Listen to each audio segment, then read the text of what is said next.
let me just present to you 4 truths to think about. Because Jesus said bitterness produces intense internal torment. That's the whole concept of what he's talking about here. Jesus said that we hand ourselves over to the torturers. Look back at verse 34. When we embitter our hearts against someone, those who live in the gall of bitterness will imprison themselves in an emotional concentration camp.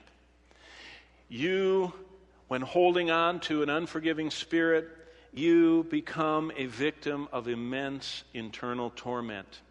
Nurturing bitterness is as foolish as drinking poison, because that's all it is. It poisons everything. Hebrews 12:15 says that bitterness defiles every part of us. Not just our lives, it also extends out from us, and we begin defiling others. Our refusals to forgive wall us into solitary confinement. Bitterness becomes our tormentor. Jesus warns that any believer is a candidate for this unspeakable emotional and mental torment when bitterness-producing unforgiveness is practiced in their lives. Do you see why Paul lists bitterness first in that list of spirit quenchers? And so we see why Paul said, put away all bitterness. He says it's so deadly, it's so painful, it's so quick to spread, it must be dealt with right away.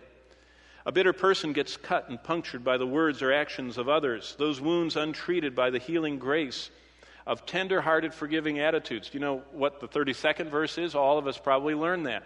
And be ye kind one to another, tender-hearted, forgiving one another. Why?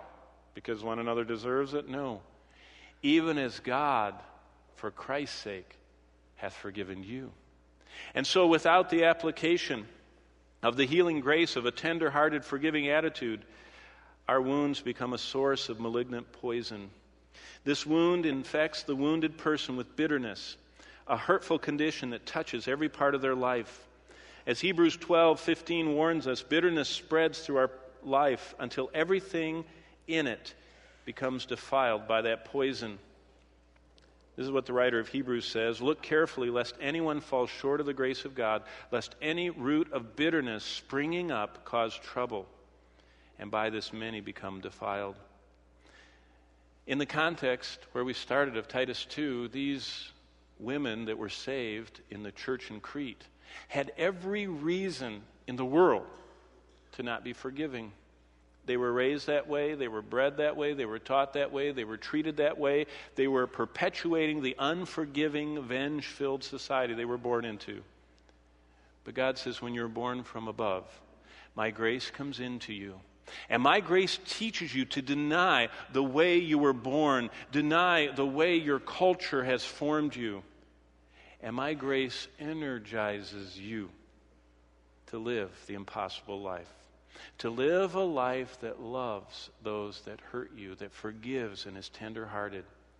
And so, we need to say no to bitterness daily.